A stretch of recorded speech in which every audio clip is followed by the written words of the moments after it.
kita akan sedikit mentadabburi tentang kaji diri. Kita harus berusaha menemukan diri kita agar kita siap-siap kembali menuju jalan pulang. Gitu kira-kira Pak ya. Mudah-mudahan apa yang saya sampaikan ini sedikit memberikan pencerahan lah serta kepastian bahwa pada akhirnya kita akan kembali kepada Allah Subhanahu wa taala. Baik. Saya mulai dengan sebuah rangkaian yang sangat dramatis sekali yang digambarkan oleh Allah di dalam Al-Qur'an, yaitu surat Hijr, surat Al-Hijr atau surat 15. Mungkin nanti Bapak bisa baca di rumah. A'udzubillahi minasyaitonirrajim. Bismillahirrahmanirrahim. Walaqad khalaqnal insana min shalshalim min hama'im masnun. Dan sungguh kata Allah, kami telah menciptakan manusia dari tanah liat kering dan lumpur hitam yang diberi bentuk. Wal janna khalaqnahu min qablu min naris samum. Dan kami telah menciptakan jin sebelum Adam dari api yang sangat panas. Kalau kita cermati dengan menggunakan kerangka pikiran kita manusia, ini kadang-kadang Quran ini atau Allah agak sedikit aneh gitu ya. Kitab semulia dan sesuci Al-Quran kok menginformasikan tentang tanah liat dan lumpur hitam. Saya awalnya bingung juga, ini ayatnya kemana maksudnya gitu ya. Dan kebingungan itu terjawab setelah saya diskusi dengan anak saya. Kebetulan anak saya sedang menempuh pendidikan di Bandung, di pertambangan dia. Saya tanya, nak, ini apa sih maksudnya nih? Terus kata anak saya gini, ayah, ayat ini harus didekati dengan ilmu fisika tanah, katanya begitu. Saya bilang, dasar kenal Al-Qur'annya. Kalau kita lihat, akhirnya saya ke perpustaka, ke toko buku dan beli buku fisika tanah itu ya. Dan memang benar itu dahsyat. Tanah ini kan ada 3 macam ya. Ada pasir, ada debu, dan ada tanah liat. Kalau pasir itu besarannya itu antara 2,00 sampai dengan 0,02 mm kecil ya. Itu pasir tuh. Di atas pasir ada debu. Debu itu besarannya lebih kecil lagi, yaitu 0,20 sampai 0,002 mm, kecil sekali. Dan ada yang lebih kecil dari debu, namanya tanah liat. Besarannya adalah 0,002 mm ke atas. Jadi sangat kecil sekali. Nah, tetapi tanah liat yang kecil itu ternyata dia mempunyai potensi yang luar biasa. Permukaan tanah liat itu lebar dibandingkan dengan pasir dan debu. Nah, kelebaran tanah liat inilah yang kemudian bisa menampung air. Yang pertama. Yang keduanya, ternyata tanah liat ini adalah satu jenis tanah yang memiliki absorpsi yang tinggi. Artinya dia bisa mengangkat kation-kation alam. Di dalam tanah liat ada silikon, ada sumber-sumber energi yang lainnya, begitu ya. Sehingga dari ayat ini saja bisa memberikan penggambaran bahwa kita manusia itu diciptakan oleh Allah dari bahan baku yang luar biasa bagus, luar biasa bermutu. Dahsyat ya. Nah, sedangkan jin itu diciptakan dari api, setan juga dari api, dan malaikat dari cahaya. Mari kita komparasikan dari ketiga ini. Cahaya itu ada manfaat kehidupan nggak? Ada. Bisa menampung kehidupan nggak? Tidak bisa. Api juga begitu. Api tidak bisa memberikan kehidupan, tapi dia tidak bisa menampung kehidupan. Sedangkan tanah liat, tanah yang kualitas luar biasa ini, dia bisa memberikan kehidupan, juga bisa menampung kehidupan. Sehingga kita manusia ini didesain oleh Allah sebagai makhluk ahsani taqwim, sebaik-baik ciptaan. Kita lanjutkan lagi. Setelah proses itu jadi ya, manusia utuh sebagai sebaik-baik ciptaan Allah, komplit gitu ya. Bahkan dikatakan apa namanya itu manusia itu makhluk hibrida.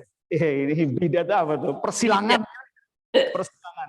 Sehingga kita ini adalah makhluk persilangan dari malaikat, jin dan setan. Semuanya unsur-unsur itu ada dalam diri kita. Berikutnya.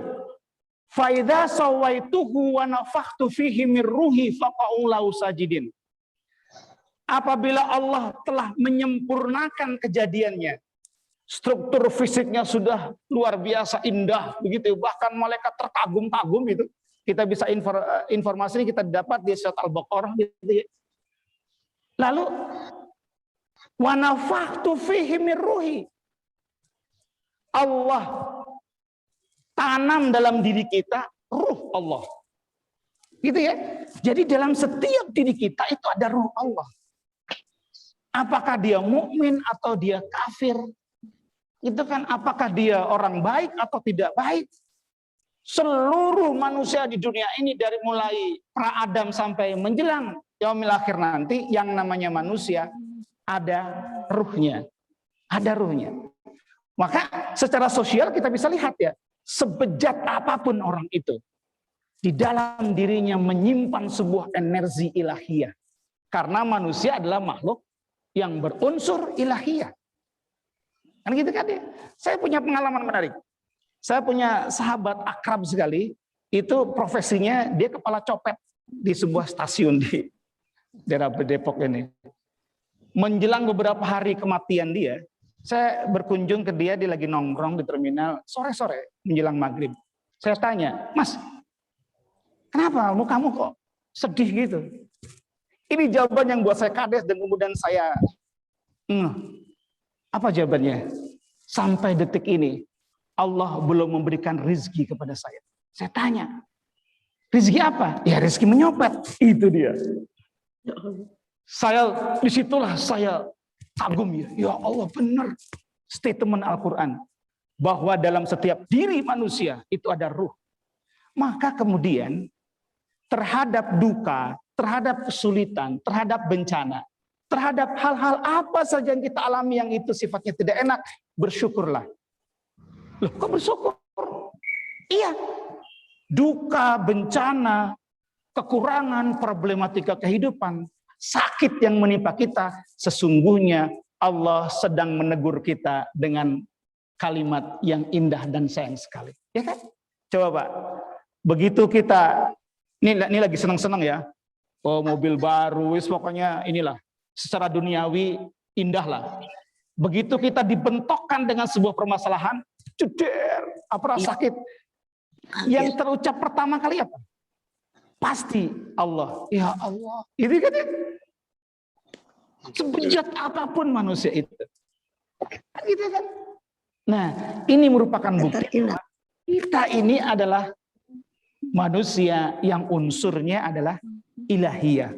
Nah, dari dua ayat ini, kemudian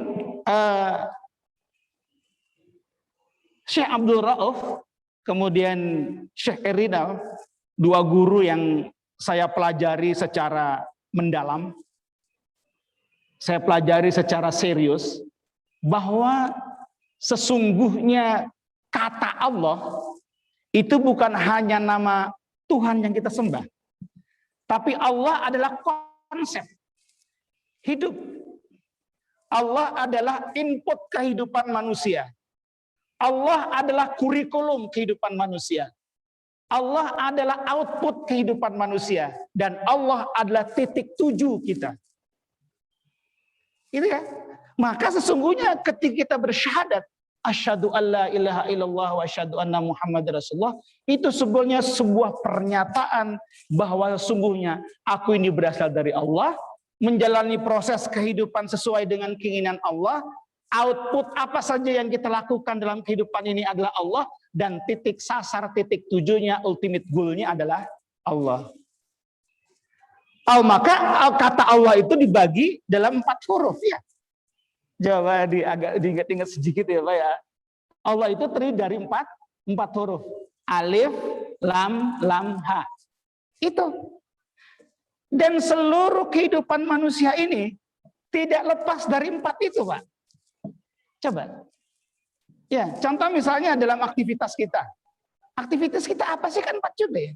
Berdiri, kadang-kadang kita jongkok atau ruku, kadang-kadang kita sujud, dan kadang-kadang kita duduk. Kan itu kan? Itu kehidupan kita. Lalu dalam proses pencarian ya, ini secara ilmu kaji, Ada namanya syariat. Syariat itu adalah tata hukum. Kemudian yang kedua ada torikot. Torikot itu adalah hukum itu kita jalankan. Ditorikohi, dijalankan. Kemudian akan hakikat. Hakikat itu hukum itu pasti punya makna. Apa makna yang tersebut dalamnya? Yang terakhir adalah ma'rifah. Ma'rifah itu adalah kita paham betul. Kita kerja juga kan gitu kan, ada namanya SOP ya. Standar Operational Procedure kan gitu kan. Standar Operational Procedure ini kan harus kita jalankan. Lalu kemudian kita hakikati, kita maknai kan. Oh iya, ternyata bagus ya. Setelah itu karena berlangsung terus-menerus kita kerja ini berdasarkan SOP, maka kita paham. Oh iya, sesungguhnya kalau kita kerja tanpa SOP ini akan ngawur. Nah, demikian juga dengan kehidupan kita. Mari yang namanya keimanan, keislaman itu pertama, kita pahami betul. Islam itu dan iman itu, kalau dalam bahasa Al-Quran, secara kafah, secara menyeluruh, secara totalitas. Nah, lalu ambil contoh kecil, misalnya tentang sholat. Rukun Islam, sholat ya. Nah, sholat ini kan kita harus pahami betul. Secara detail ya, syarat rukun yang membatalkan sunnahnya. Setelah itu kita jalankan. Lalu ngapain? Kita tahu sholat tapi tidak pernah kita praktekkan. Gitu ya. Setelah kita praktekkan terus menerus secara kontinu, baru kemudian akan timbul satu hikmah. Kita memahami hakikat. Oh iya, ternyata suatu indah. Sangat indah. Lalu kemudian dengan sholat itulah kemudian Allah menggiring kita pada tingkat pemahaman. Pada tingkat tahu gitu kan. Ya, nah gitu ya. Itu dari ini. Terus kemudian lagi. Dari unsur fisik. Unsur fisik manusia kan juga 4. Anasirnya ya, 1 tanah. Dan di kita ada tanah, setuju Pak ya? Ada air, ada angin, ada api kan gitu. Itu dia. Terus kemudian lagi dalam diri kita berdasarkan informasi Al-Hijr tadi, bahwa dalam diri kita juga ada 4 anasir dalam diri kita manusia nih. Pertama, anasir kita sebagai manusia tentu adalah anasir manusia. Manusia sebagai manusia yang mempunyai syahwat, kebutuhan biologis, kebutuhan hewania, kan gitu kan, itu yang pertama. Yang kedua, dalam diri kita tuh ada unsur jinnya. Ada unsur kejeniusannya. Kemampuan untuk mendapatkan sesuatu. Dan itu ditanam oleh Allah. Kemudian di dalam diri kita ada unsur malaikat, kepatuhan. Keikhlasan tanpa reserve kepada Allah, itu malaikat. Dan yang keempat adalah dalam diri kita ada unsur setannya, ada unsur pembangkangan. Kita bisa lihat ini di dalam surat Asy-Syams. Wasyamsi waduhaha, itu ya. Coba kita lihat ini manusia ini. Di dalam surat itu, Asy-Syams itu, nanti Bapak Ibu semua di rumah dibaca. Allah menciptakan 6 kali proses kejadian. Wasyamsi waduhaha wal qamari idza talaha wan nahari idza jallaha wal laili idza yaghshaha was samaa'i wa ma banaha wal ardi wa tahaha. Allah menciptakan 6 proses kejadian. Yang keenamnya ini setara dengan 1 proses kejadian, yaitu apa? Proses kejadian manusia. Wan nafsi wa ma sawaha. Wa nafsi wa ma sawaha. Jadi proses kejadian ini setara dengan Allah menciptakan proses 6 kejadian alam itu. Sehingga lahirlah sebuah konsep. Secara wujud kita ini adalah makhluk mikrokosmos. Kita ini adalah makhluk kecil dibandingkan dengan makhluk-makhluk Allah yang lainnya ya. Ada gunung, ada matahari, ada bulan, ada bintang-bintang. Kan gitu ya, ada bintang Antares yang luar biasa, jumlahnya tak terkira. Ada lautan yang luas gitu ya. Jadi secara fisik, secara jasadiah kita ini adalah makhluk kecil. Tetapi secara zat, secara ruh, kita ini adalah makhluk makrokosmos. Kita ini adalah makhluk besar. Seluruh komponen alam yang Allah ciptakan di alam raya ini ada dalam diri kita. Gitu kan? Maka kan hebat luar biasa. Kalau seandainya setan dan malaikat itu ya malu mayuk marun, dia melakukan sesuatu karena diperintah oleh Allah. Kalau kita enggak, wa nafsi wa ma sawwaha fa'alhamaha fujuraha wa taqwaha, kata surat Asy-Syams. Di dalam diri kita itu diberikan dua kekuatan, kekuatan takwa dan kekuatan untuk membangkang. Maka kita ini menyimpan dua kekuatan, tiga kekuatan itu. Dalam diri kita ada 4 ya. Ada unsur manusianya, ada unsur jinnya, ada unsur malaikatnya, ada unsur setannya, kan gitu kan. Kalau setan ya bekerja dengan tugas dia sebagai setan oleh Allah ya, atau iblis. Malaikat dia diberikan tugas oleh Allah, dia melakukan tugas sebagai malaikat. Tetapi manusia dalam sebuah momentum dia bisa melakukan dua hal. Dia bisa melakukan malaikat dan dia bisa melakukan dia sebagai setan, iblis, setan, kan gitu kan. Contoh misalnya, ini saja, guyon saja. Begitu mau sholat Jumat dari rumah bawa sendal jelek. Datang ke masjid dari Baitul Salam kan luar biasa megah ini ya. Di luar tempat sendalnya bagus-bagus. Baru saja dia sholat Jumat dan mendengarkan khotib untuk takwa. Begitu pulang terfikir benaknya, wah ini bagus sendalnya. Dibawalah sendalnya. Ya kan? Jadi inilah manusia. Manusia itu makhluk yang dinamis. Nah, berikutnya. Jadi Allah itu adalah tempat kita berasal. Allah itu menyimpan dalam diri kita seluruh kekuatan-kekuatan alam ini.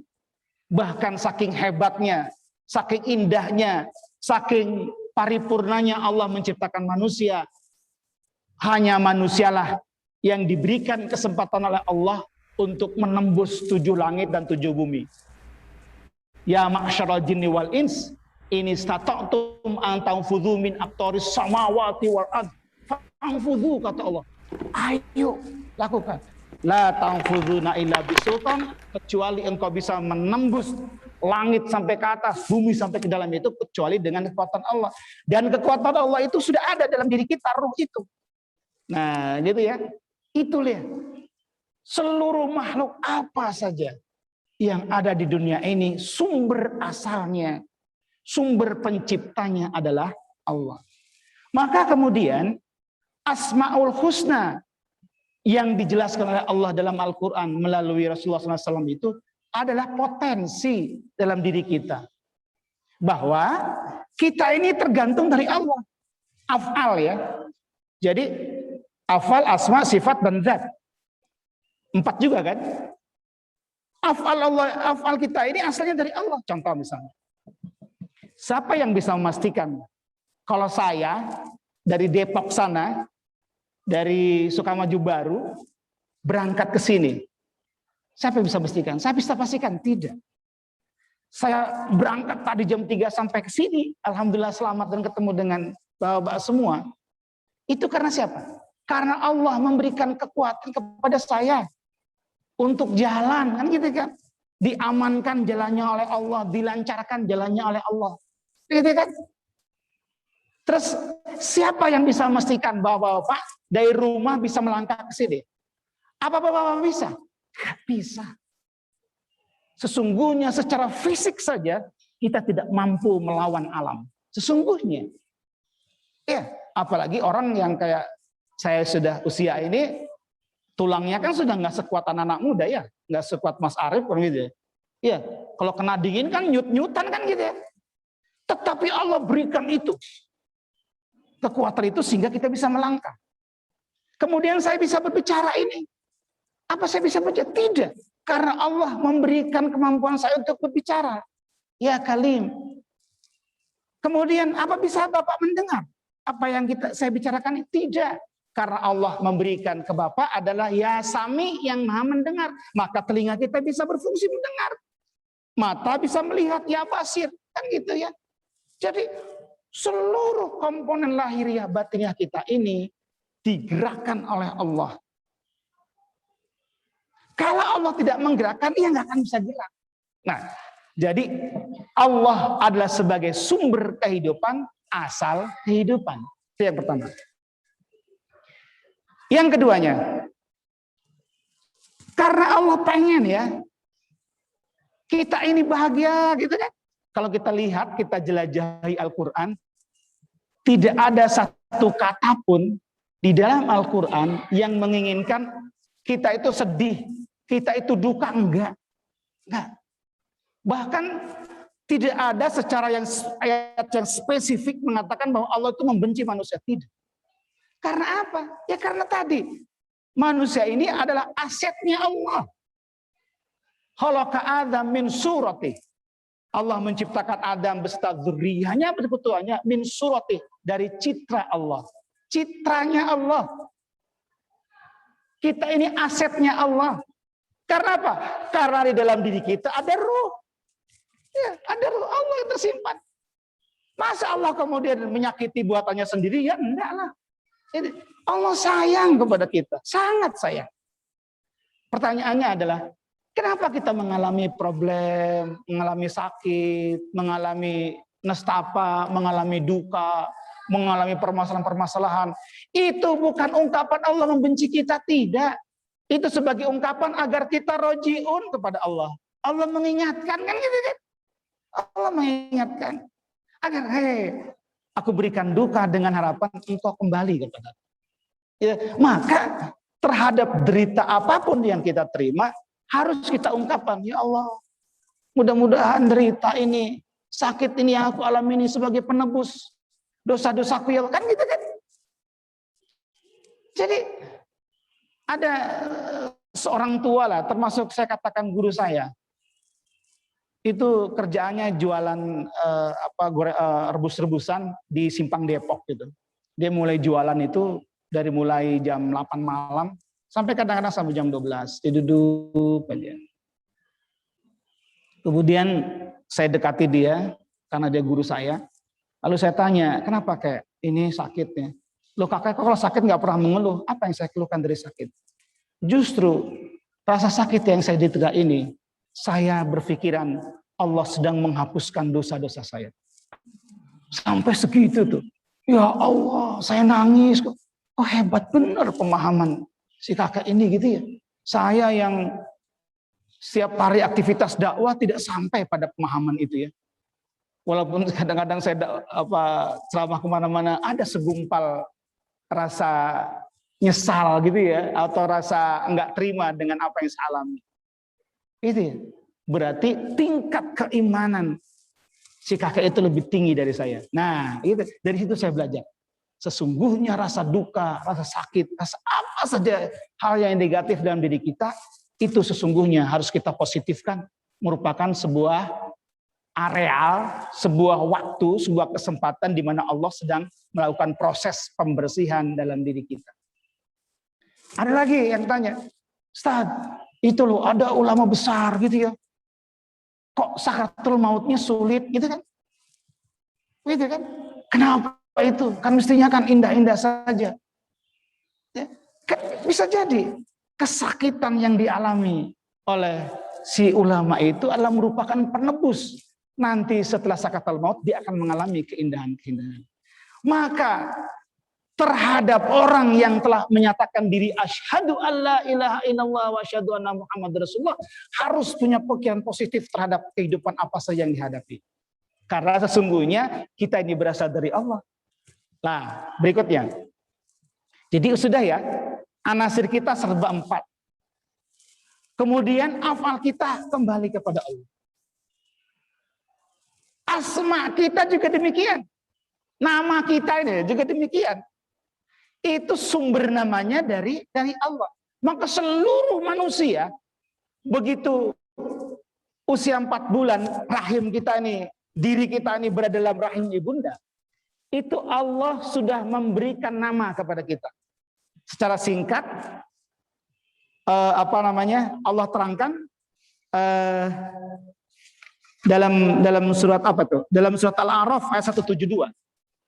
Alastu bi rabbikum? Bala syahidna. Ini kan? Ya kan? Jadi mungkin proses dramatisnya begini.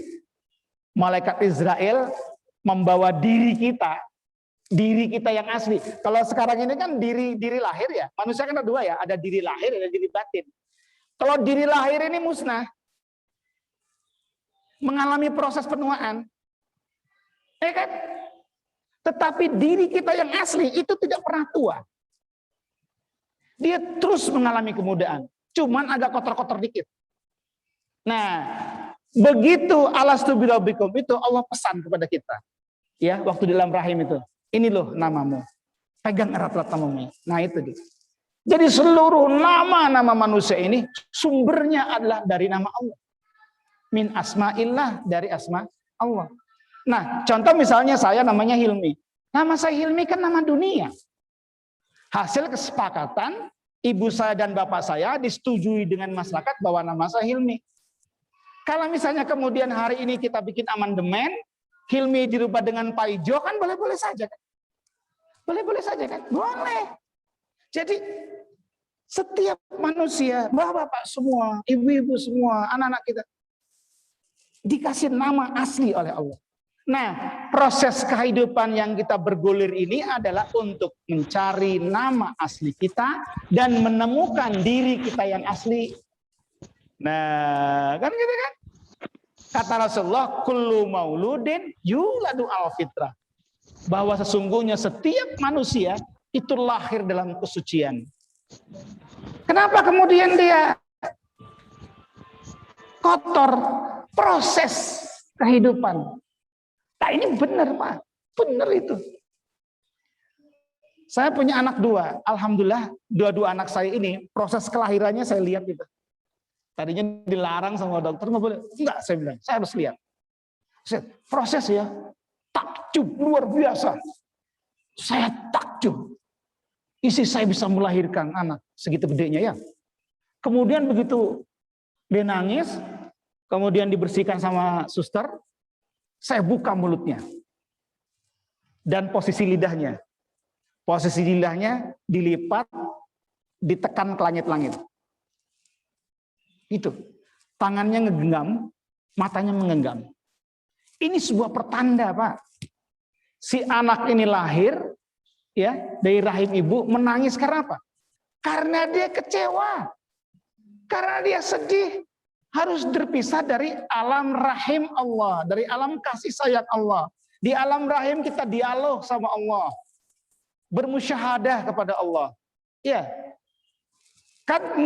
Jadi sebetulnya si bayi itu sedang zikir kepada Allah melalui zikir nafas, nafas keluar, nafas masuk, dilepas dari Allah, Allah, Allah, Allah, gitu kan?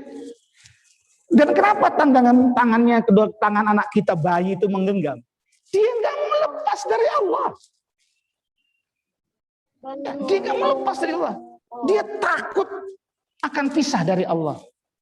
Akhirnya dengan bergulirnya sang waktu, ya mata bisa melihat seluruh potensi fisiknya mulai berfungsi dengan baik, gitu kan? Mulai mata kotor, telinga kotor.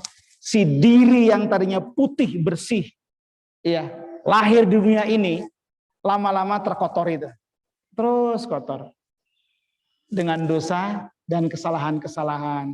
Iya, proses kehidupannya jauh dari Allah. Dia tidak menggunakan kurikulum Allah, asalnya dari Allah, inputnya dari Allah. Lalu kurikulumnya bukan kurikulum Allah, tapi kurikulumnya adalah kurikulum duniawiyah, konsep kehidupan, cara-cara hidupnya menggunakan cara-cara kehidupan di luar ketentuan Allah. Akhirnya apa? Ya sudah, si mata ini kotor semua, begitu ya, kotor, dekil gitu. Kalau ini terus dibiarkan bahaya, Pak. Bahaya. Kalau ini terus dibiarkan. Karena apa? Kita akan mengalami sakratul maut kan ya. Gitu.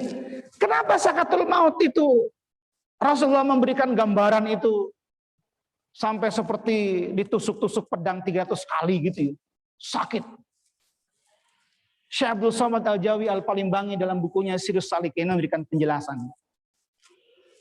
Derita rasa sakit yang kita alami ketika kita sedang mengalami alam sakatul maut, itu sakitnya luar biasa, tidak ada tandingannya.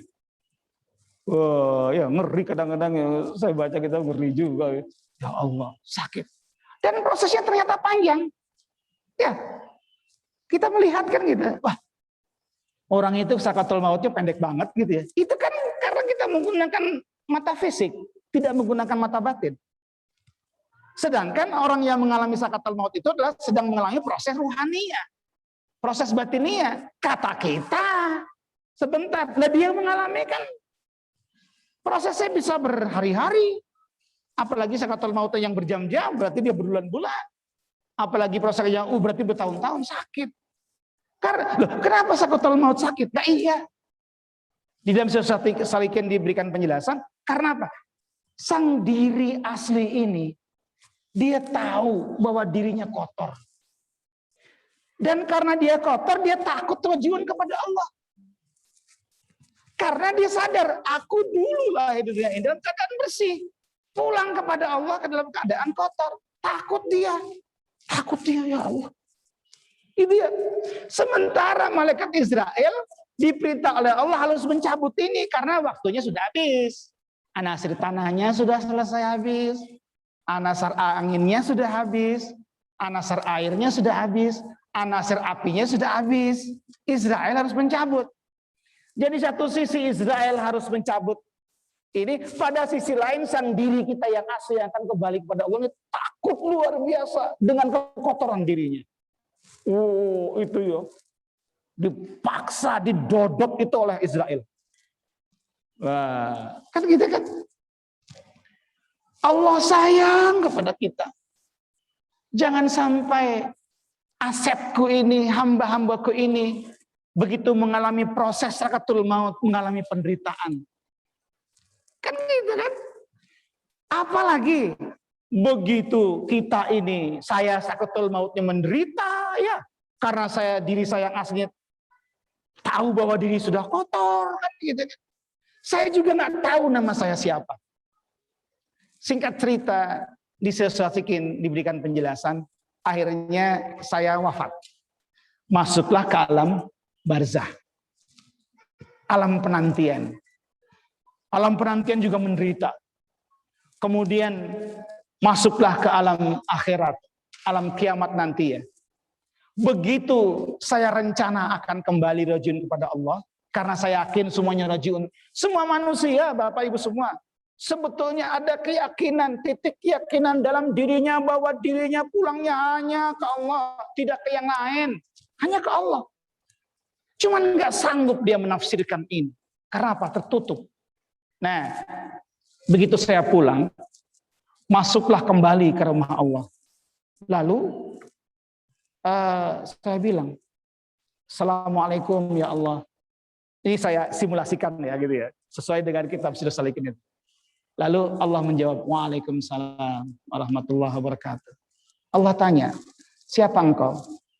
Ya Allah, aku hambamu. Siapa engkau? Hambamu ya Allah. Lalu kemudian, namamu siapa? Namaku Hilmi. Apa respon Allah? Aku tidak pernah memberikan nama hambaku Hilmi. Kamu bukan. Begitu lihat, oh, kamu kotor sekali. Matamu, waduh, matamu berdarah, tanganmu berdarah. Ya kan, kakinya juga berdarah, seluruh tubuhnya berdarah. Kata Allah, aduh, aku nggak menerima. Dulu aku melahirkanmu dalam keadaan ganteng, dalam keadaan suci bersih, dan kamu kembali aku hanya menerima hambaku yang bersih juga. Karena apa? Aku menurunkanmu dalam keadaan bersih, masuk kembali juga dalam keadaan bersih. Lalu kemudian saya bilang, ya Allah, bagaimana caranya agar aku bisa kembali? Engkau menerima kehadiranku. Kata Allah, ya sudah, kamu bersih-bersih sana. Bersih-bersihnya 2 pintu. Di surga nggak masuk, akhirnya saya masuk pintu neraka. Kan itu dibersihkan dulu ya. Pertanyaannya adalah, kita mau dibersihkan nanti di neraka atau sekarang? Ayo. Mendingan kita bersih-bersih sekarang ya. Kita temukan nama asli diri kita. Kita bersih-bersih diri batin kita. Karena yang di lidah ini akan habis. Dulu waktu muda, rambut saya hitam ini. Kata istri saya dulu ganteng gitu. Sekarang udah gigi paling protol ya. Muka wajah saya pada kletot udah. Diajak lari 100 meter juga udah ngos-ngosan kan gitu ya. Kita nggak usah banggalah dengan diri lahir, karena ini sifatnya sementara, Pak. Diri lahir kita ini begitu dikubur, di alam dikubur ya sudah, kembali tuh. Anasir tanah kembali ke tanahnya, anasir angin kembali anginnya, anasir air kembali airnya, dan anasir api kembali apinya. Yang kembali kepada Allah ada diri kita yang asli. Maka mumpung Allah masih memberikan kesempatan kepada kita untuk menghela nafas, ayo kita lakukan dua hal. Ini saya siapkan 3 catatan karena saya anggap ini pertemuan yang sangat serius sekali. Pertama, apa yang harus kita lakukan agar kita bisa menemukan diri kita yang asli, diri sejati kita, agar kita bisa rajin kepada Allah, dan agar kita bisa tahu nama kita yang asli sehingga kita diterima kembali kepada Allah. Di antaranya adalah surat Hud ayat 3. Nanti dibaca ya di rumah. Surat ayat 3. A'udzubillahi minasyaitonirrajim. Bismillahirrahmanirrahim.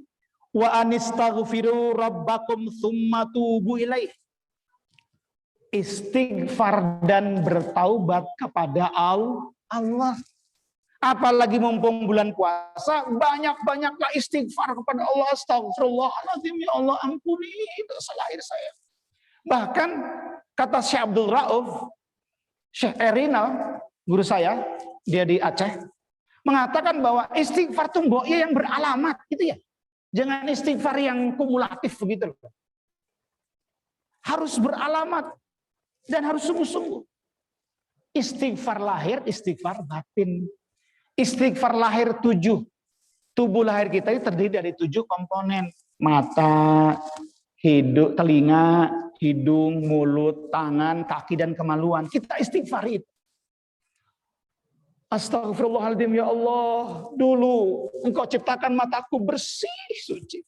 Sekarang mataku, ya Allah, dekilku menghitam. Maka ampuni ya Allah mata saya terus. Wah ya, minta ampun ya. Fastaghfiru rabbakum tsumma tubu ilaih. Istighfar dan taubat inilah sebuah cara agar kita bisa menemukan diri kita yang asli dan kita bisa menemukan nama kita yang asli. Yang kedua, surat Al-Baqarah ayat 152.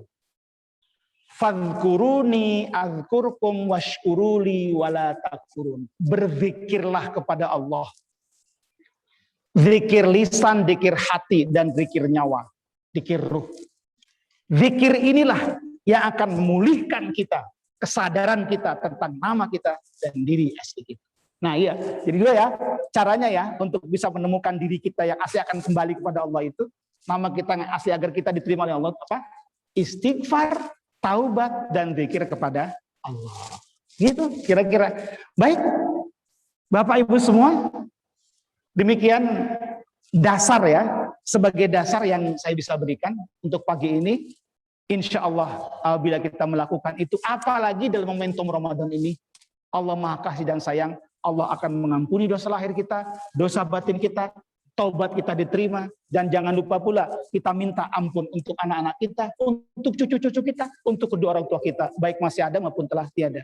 Dengan lantunan istighfar itulah, dengan taubat itulah, dengan zikir itulah, insya Allah Allah akan memberikan sebuah kekuatan kepada kita. Akhirnya kita menemukan, ingat kembali nama kita yang asli, dan kita tahu diri kita yang sejati. Demikian. Terima kasih. Assalamualaikum warahmatullahi wabarakatuh.